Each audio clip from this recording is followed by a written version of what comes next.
Que faire quand tout va mal ? Que faire quand l'injustice est pratiquée, y compris par ceux qui devraient lutter contre le mal et promouvoir le bien ? Qu'espérer encore lorsque l'on est complètement impuissant face à l'injustice sans aucun recours possible ? C'est ce genre de situation que nous décrit notre texte du jour. La semaine dernière, Kevin nous rappelait l'instabilité politique qui régnait à l'époque des chefs juges et à l'époque où Samuel commence sa vie. Aujourd'hui, dans le chapitre 2 du livre de Samuel, nous allons voir que le problème de cette instabilité, de cette injustice, s'étend même à d'autres domaines que la politique.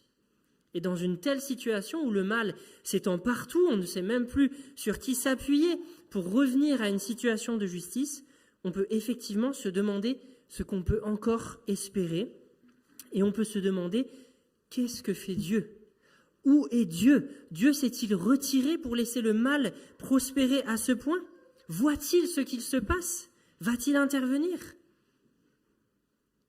Je vous invite à lire puis à méditer avec moi 1 Samuel chapitre 2, les versets 12 à 26. 1 Samuel chapitre 2, les versets 12 à 26.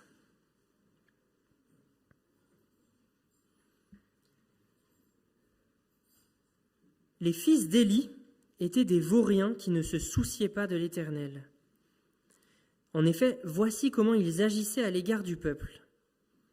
Chaque fois que quelqu'un offrait un sacrifice, au moment où la viande cuisait, un de leurs serviteurs arrivait, une fourchette à 3 dents à la main. Il piquait dans la casserole, la marmite, le chaudron ou le pot et prenait pour le prêtre tout ce que la fourchette ramenait. C'est ainsi qu'il procédait envers tous les Israélites qui venaient à Silo. Et même parfois, avant que l'on fasse brûler la graisse, le serviteur du prêtre arrivait et disait à l'homme qui offrait le sacrifice : « Donne-moi de la viande à rôtir pour le prêtre, car il n'acceptera de toi que de la viande crue. Il ne veut pas de viande cuite. » Si l'offrant objectait : « Il faut d'abord brûler la graisse, ensuite tu pourras prendre ce que tu voudras. » Le serviteur lui répondait : « Tu m'en donnes immédiatement ou j'en prends de force. » Le péché de ces jeunes gens était très grave aux yeux de l'Éternel, car ils profanaient les offrandes faites à l'Éternel. Mais Samuel accomplissait son service en présence de l'Éternel. Ce jeune garçon était vêtu d'un vêtement de lin semblable à ceux des prêtres. Chaque année, sa mère lui confectionnait un petit vêtement qu'elle lui apportait quand elle venait avec son mari offrir le sacrifice annuel. Élie bénit Elkana et sa femme en disant : « Que l'Éternel t'accorde d'autres enfants de cette femme pour remplacer celui qu'elle a consacré à l'Éternel. » Puis ils repartirent chez eux. L'Éternel intervint en faveur d'Anne. Elle fut plusieurs fois enceinte et mit au monde 3 fils et 2 filles, tandis que le jeune Samuel grandissait dans la présence de l'Éternel. Élie était très âgé. Il entendait dire comment ses fils agissaient envers les Israélites, et même qu'il couchait avec les femmes qui se rassemblaient à l'entrée de la tente de la rencontre. Il leur dit : « Pourquoi agissez-vous ainsi ? J'apprends de tout le peuple votre mauvaise conduite. Cessez donc, mes fils, car ce que j'entends raconter n'est pas beau. Vous détournez de la bonne voie le peuple de l'Éternel. Si un homme pêche contre un autre, Dieu est là pour arbitrer. Mais si quelqu'un pêche contre l'Éternel lui-même, qui interviendra en sa faveur ? » Mais ses fils ne tinrent aucun compte de l'avertissement de leur père, car l'Éternel voulait les faire mourir. Le jeune Samuel continuait à croître, et il gagnait de plus en plus la faveur de Dieu et celle des hommes. Amen. Je vous invite à prier. Seigneur, ta parole est la vérité. Transforme-nous par ta vérité afin que nous soyons toujours plus à ton image. Amen. Le texte nous dit que les 2 fils du grand prêtre Élie, qui, comme le disait Kevin la semaine dernière, est à ne pas confondre avec le prophète du même nom, le texte nous dit que les 2 fils du grand prêtre Élie, Ophni et Phinéas commettaient le mal. Mais qu'est-ce qu'ils faisaient de mal? Quel était leur péché pour que le texte les dénonce à ce point? Plusieurs choses en réalité. Tout d'abord, Hophni et Phinéas prennent les morceaux de viande lors des sacrifices qui ne leur sont pas destinés. Il est écrit en verset 14 que le serviteur de ces deux prêtres arrivait avec sa fourchette à 3 dents et il piquait dans la casserole la marmite, le chaudron ou le pot et prenait pour le prêtre tout ce que la fourchette ramenait. Or, la loi de Moïse était très précise sur les pièces de viande qui devaient revenir au prêtre lors des sacrifices de communion. Le Lévitique parle de la poitrine et du gigot de l'animal, le livre des Nombres ajoute l'épaule, et celui du Deutéronome, les meilleures pièces de viande, mes préférées, les joues et l'estomac. Voilà les seules pièces de viande qui étaient réservées pour les prêtres. Ils n'avaient pas le droit de prendre sur les sacrifices d'autres morceaux de viande que ceux-ci qui sont précisés par la loi de Moïse. Mais là, on apprend que Hophni et Phinéas, par l'intermédiaire de leurs serviteurs, piquaient la fourchette dans les récipients qui servaient à cuire la viande et prenaient pour eux tout ce que la fourchette ramenait. Deuxième faute, deuxième péché commis par Hophni et Phinéas, les prêtres, ils sont prêts à user de violence pour recevoir ce qu'ils désirent. Lorsque les offrands résistaient au péché d'Hophni et Phinéas, le serviteur de ceux-ci répondait « Tu m'en donnes immédiatement, sinon j'en prends de force ». Troisième péché commis par les fils d'Élie, on apprend au verset 22 qu'ils couchent avec les femmes qui se rassemblent devant la tente de la rencontre, devant le temple de Dieu. On sait qu'à cette époque, les nations autour d'Israël pratiquaient très couramment la prostitution sacrée, une forme de prostitution religieuse liée à l'adoration de faux dieux. Il semble que là, le texte nous décrive assez succinctement que cette pratique que l'Éternel avait interdite était arrivée en Israël, à Silo, et que c'était les fils du grand prêtre eux-mêmes qui pratiquaient ces rituels de prostitution sacrée en couchant avec les femmes qui se rassemblent là pour venir adorer Dieu. Quatrième péché qu'ils commettent, ils veulent être servis lors des sacrifices avant l'Éternel et ils volent la part de Dieu, la part qui était réservée à l'Éternel. C'est ce que le texte nous décrit au verset 15. Et même parfois, est-il écrit, avant que l'on fasse brûler la graisse de l'animal offert en sacrifice, le serviteur du prêtre arrivait et disait à l'homme qui offrait le sacrifice, « Donne-moi de la viande à rôtir pour le prêtre, car il n'acceptera de toi que de la viande crue. » Donc la viande avant que la graisse ait été offerte à l'Éternel. Or, là encore, la loi est très précise sur la pratique à suivre lors du sacrifice. La graisse, qui est la meilleure part, on l'oublie aujourd'hui dans nos sociétés d'abondance, on veut éviter le gras pour notre santé, mais c'est parce qu'on vit dans une société d'abondance, dans une société où on ne vit pas dans cette opulence. La graisse, c'est la meilleure part de l'animal. Le gras, c'est la vie, comme disent certains. Et cette meilleure part, dans la loi, était absolument réservée à l'Éternel. Les Israélites n'avaient pas le droit de consommer la graisse de l'animal offert en sacrifice. Les prêtres non plus n'avaient pas le droit de prélever cette part. La graisse était absolument réservée à Dieu. Et la loi prévoyait même que ceux qui prendraient la graisse à la place de Dieu devaient être mis à mort. Vous imaginez la gravité de la faute de prendre la place de l'Éternel en voulant prendre la part qui lui revient sur les sacrifices. Hophni et Phinéas commettent donc là une faute très grave et le texte insiste sur la gravité de cette faute aux yeux de l'Éternel. Et on comprend donc que les Israélites qui tentent de leur résister, les offrands qui viennent offrir un sacrifice à l'Éternel, on comprend que ceux-là soient prêts à concéder que les prêtres prennent des pièces de viande qu'ils n'avaient pas à prendre, mais ils ne sont pas prêts à concéder qu'ils prennent la viande avec la graisse avant que cette graisse soit consumée sur l'autel. Ils répondent, les offrants, aux serviteurs des prêtres. Ils leur disent « Laisse-moi d'abord brûler la graisse et ensuite tu prendras ce que tu voudras ». Ils sont prêts à les laisser prendre ce qu'ils veulent, mais ils ne sont en aucun cas prêts à les laisser prendre la graisse qui revient à Dieu, puisque, je le redis, la loi prévoyait la mise à mort de celui qui ferait ainsi. Alors tout ce que je vous raconte là, à la suite du texte, peut vous sembler bien lointain, parce que ce contexte sacrificiel n'est pas le nôtre. Nous n'adorons plus Dieu de cette manière-là, nous n'offrons plus de sacrifice à notre Dieu, et tout cela peut nous donner l'impression que nous ne sommes pas concernés par ce que le texte dit. Pourtant, je crois que ce texte nous rappelle à nous aussi, nous qui sommes l'Église, Église que le Nouveau Testament désigne aussi comme royaume de prêtres. Nous sommes ensemble un royaume de prêtres pour notre Dieu. Et ce texte nous rappelle à nous aussi que nous avons à donner au Seigneur la première place. Nous avons nous aussi à donner au Seigneur la première place en toutes choses. Bien sûr, il y aurait beaucoup à dire sur ce que signifie concrètement dans nos vies que de donner à Dieu la première place. Mais j'aimerais donner juste un exemple pour nous stimuler dans notre vie de disciples. Je le disais, nous n'offrons plus à Dieu, vous le savez, des sacrifices d'animaux, mais nous continuons à faire des offrandes au Seigneur. Nous donnons une partie de notre argent à travers l'offrande pour honorer Dieu, pour confesser notre confiance en Dieu et pour confesser qu'il est notre Seigneur, y compris sur nos biens matériels. Pas seulement sur la vie de nos âmes, mais aussi sur tous les aspects de notre vie, y compris sur les aspects matériels très pratiques de nos vies.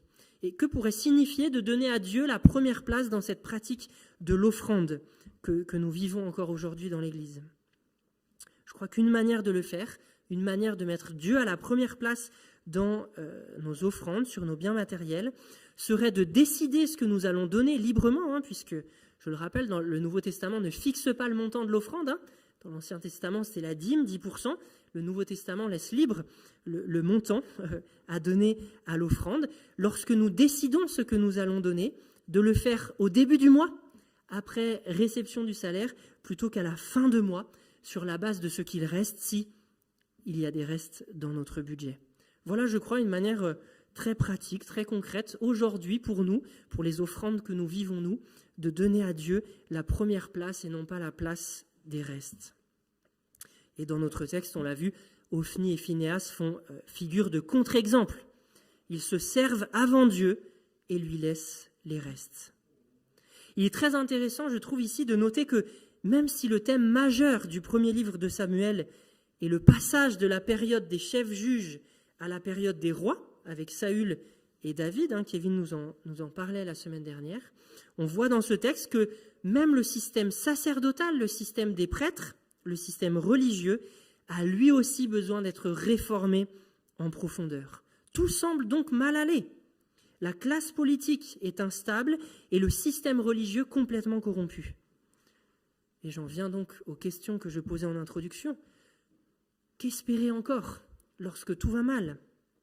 Comment Dieu va-t-il s'y prendre? Pourquoi Dieu n'agit-il pas? Qu'attend-il pour intervenir et restaurer son peuple, ramener son peuple dans le droit chemin, dans celui de la justice? Ce texte nous montre deux manières dont Dieu intervient. Première manière, Dieu décide de faire mourir les deux fils d'Élie. Cela nous est rapporté dans ce verset qui est compliqué à interpréter, deuxième partie du verset 25. Les fils ne tinrent aucun compte de l'avertissement de leur père Élie, car l'Éternel voulait les faire mourir. On a l'impression à première lecture que ce verset ôte toute responsabilité aux fils d'Élie. S'ils ne tiennent pas compte de l'avertissement de leur père, s'ils ne changent pas de comportement, c'est parce que Dieu en a décidé ainsi. C'est parce que Dieu veut les faire mourir. On a l'impression qu'ils ne sont pas responsables et que c'est Dieu qui est responsable de leur non-changement de comportement qui va les conduire donc à la mort. Mais si on interprète comme ça, on rend Dieu complice du mal accompli par Ophni et Phinéas. Et on déresponsabilise les êtres humains, alors que la Bible nous rappelle sans cesse la responsabilité des êtres humains à pécher ou non. On ne peut donc pas interpréter ce verset comme ça. Que veut-il dire? Comment comprendre ce car? Car l'Éternel voulait les faire mourir. Un commentateur à propos de ce texte écrit avec justesse, je trouve, pour expliquer ce verset, « Celui qui s'enferme dans sa révolte contre Dieu se verra confirmé par Dieu lui-même dans cette attitude d'opposition dont il ne pourra plus sortir. celui qui s'enferme dans sa révolte contre Dieu se verra confirmé par Dieu lui-même dans cette attitude d'opposition dont il ne pourra plus sortir. Il faut bien donc le noter, la responsabilité des fils d'Élie est pleine et entière. Ils ont persévéré dans le mal. Ils ont choisi de persévérer dans cette voie qu'ils savaient mauvaise. Ils ont choisi de persévérer dans leur désobéissance à la loi.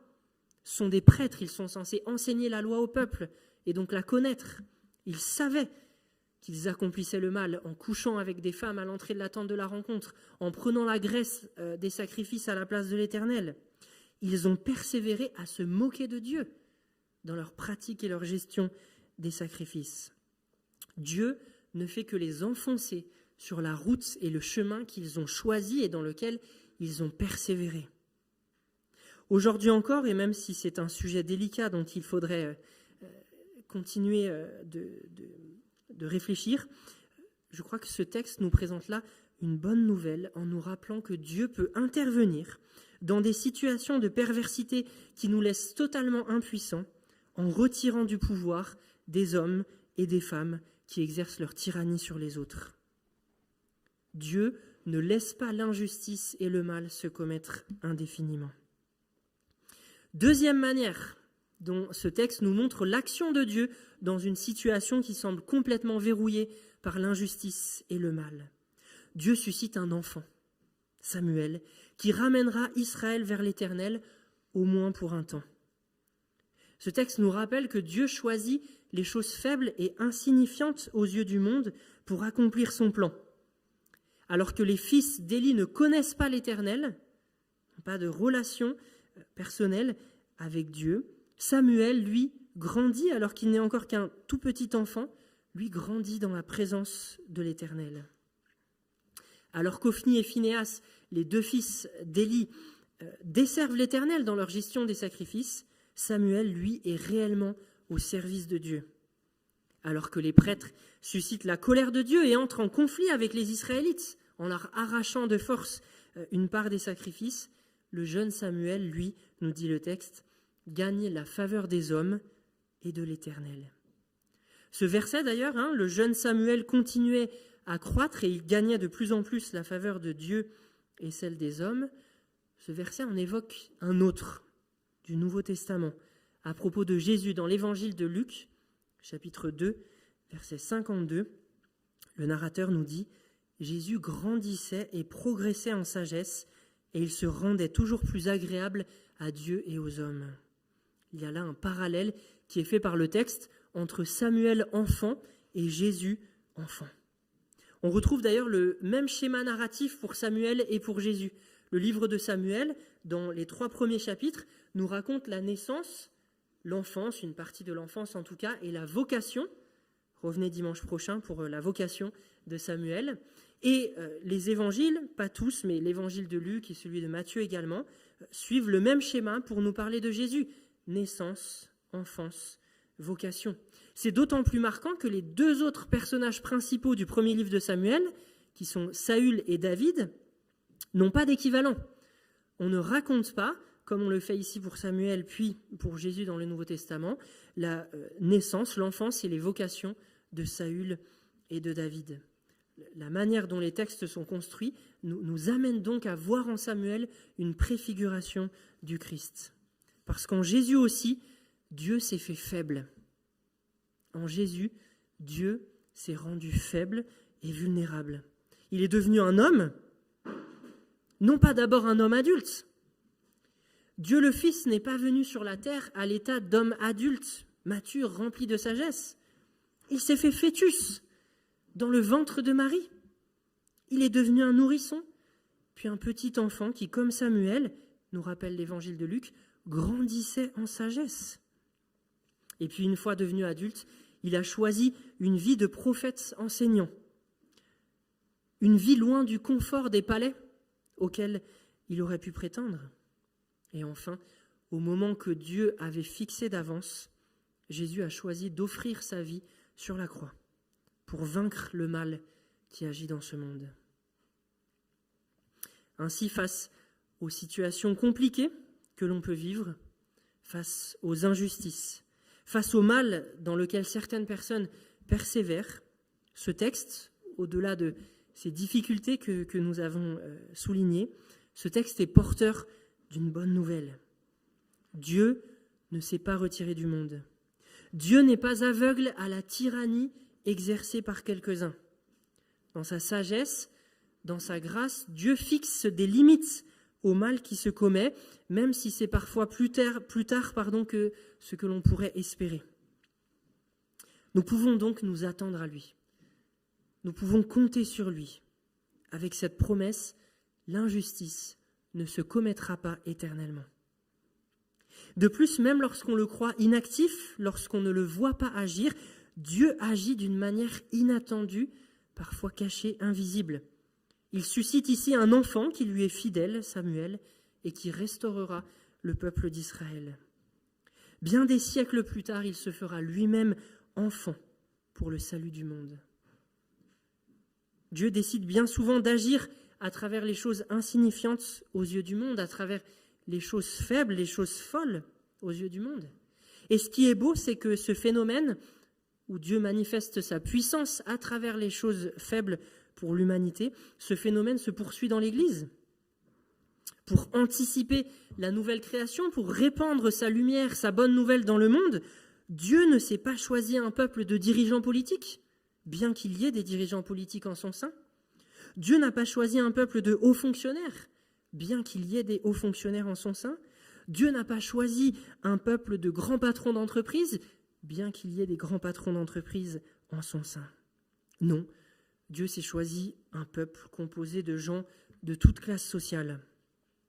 Un peuple qui n'a pas d'armée, qui n'a très peu de pouvoir, qui a très peu de richesse, mais c'est par ce peuple, bien démuni à vue humaine, que Dieu a choisi de répandre sa lumière dans le monde.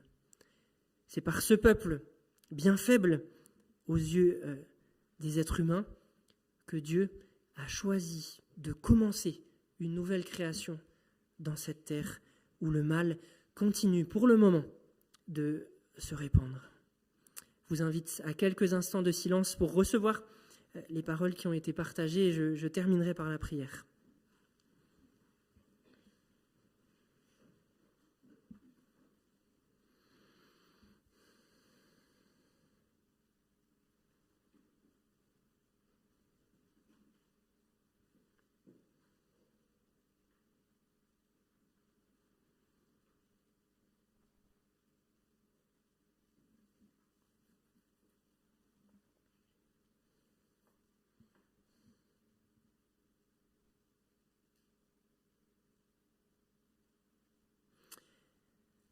Seigneur Dieu, merci parce que tu ne t'es pas retiré du monde.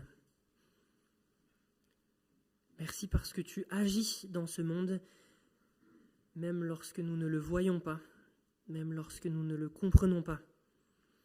Tu mets des limites au mal, à l'injustice, à la corruption qui sévit dans le monde.